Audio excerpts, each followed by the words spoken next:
Hello artists, it's time to finish up the lions that we started in the last art class. So we are going to do two things to start our lions. Hopefully we have already talked about texture, because one of the things we're going to do is we are going to add texture into the lion's mane. And we are going to use real texture because we're going to use yarn, so it has real feeling. So to do this, we're going to need some glue. Sometimes we might use glue bottles, or we might use glue that looks like paint. And so to use glue that looks like paint, you use it in the same way. You're going to use a paintbrush. Dip your paintbrush in the glue. Wipe it on the lips so it doesn't drip, not the lips on your face. And you're going to paint a gluey strip on your lion, just like we painted the mane. Then you're going to take one piece of yarn at a time, put it at the edge of the head, right on the glue. And if it sticks off, that's okay. I'm going to cut that off for you when it's dry, but not right now. Don't cut it off now because the glue's not dry and the yarn will come off. And I didn't put it on the face because I don't want to cover the sweet lion face, which I will show you how to make in a minute.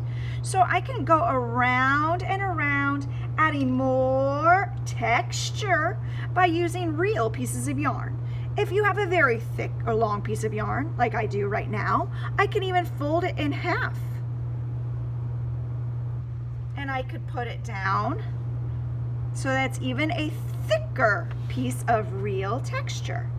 And I want to go all the way around my lion, making sure that I add lots of texture. Not just in one part, I need to add some all the way around. They're not too close together because I'd run out of time if I put them all the way together like this. So I'm just going to kind of keep turning my paper like I did when I painted it.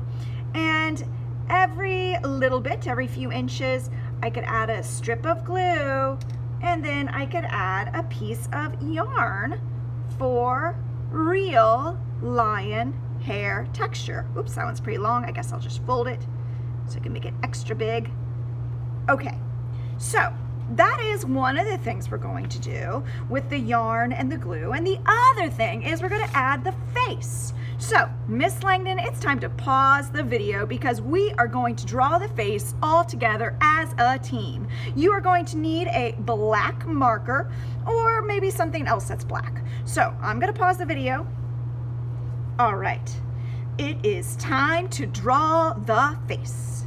Please do your best. Watch me first, and then you try to draw the face. So I'm going to get my black marker ready, or if you have something else that's black, that's okay too.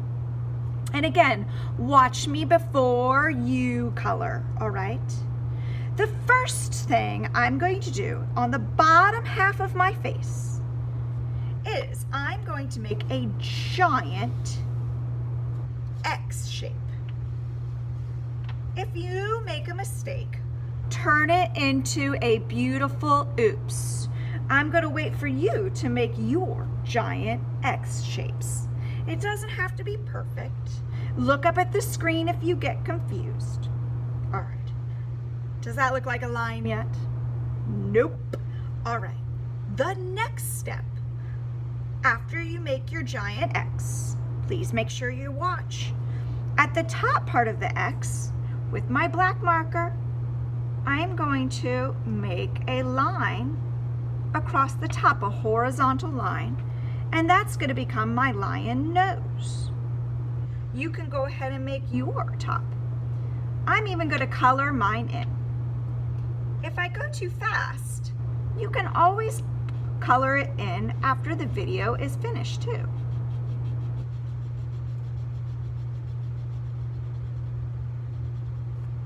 There's my lion nose. So I got a nose, and this bottom part of the X actually makes the mouth. All right. If you want to do something extra fancy, from the top of my tippy top X, I'm going to make a curved line down to the bottom of the X. Watch this. that bell is in the video. It's not in the class. You can go ahead and try it, and I'm going to do that on both sides. I'm going to go from the top of the X, make a curved line to the bottom of the X. If you make a mistake, that's okay. Just make it a beautiful oops. So far, so good. This is a great way to make mouths for other animals too, like a bear. What are we missing? We got the nose, we got the mouth. I hope you're thinking we're missing the eyes, Miss Langdon. All right, please watch me make my eyes. I've got some good advice. 1, when you make your 2 circles for your eyes, make them pretty big. Big eyes are cuter. And I also am putting them pretty far apart, not just right above the nose.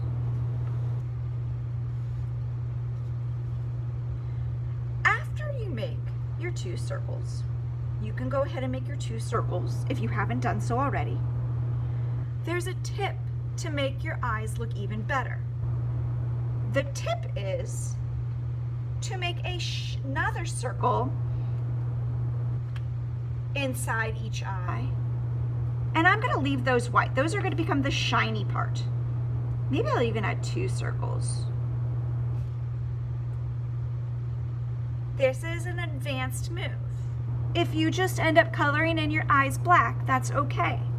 But these 2 circles in each eye are going to make it look shiny. So when I color it in black, I'm not going to color in those extra little circles because that's the shiny part again. If you look at your neighbor's eyes, I bet you'll see some shiny parts in their eyes too. Our eyes are made of mostly water. And like water, our eyes are shiny because of that. My black marker's running out. Looks like I'll have to get a new black marker soon. If your black marker runs out, you can switch to a black crayon. Just color nice and dark.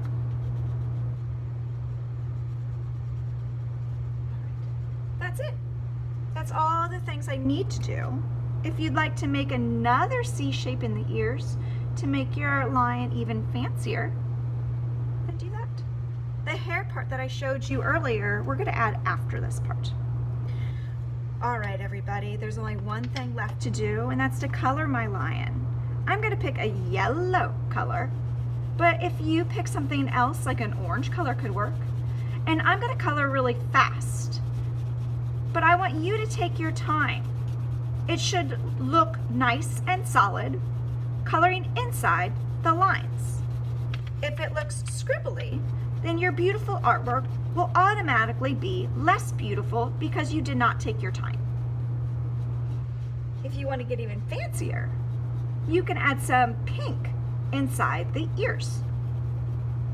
If you don't have a yellow crayon, that's okay. Orange could work. Light brown could work. Because really, lions are a color called tawny. And they're that color because that's the same color as the grass and the dirt that they live around. So they blend in. Animals like to blend in to their environments. I think I am going to color the inside of my ears a bit of pink. Or I could have just done yellow. And I'm staying inside the shape. I hope you're enjoying your coloring and you're about to start adding the texture into the mane. All right, everybody, happy arting.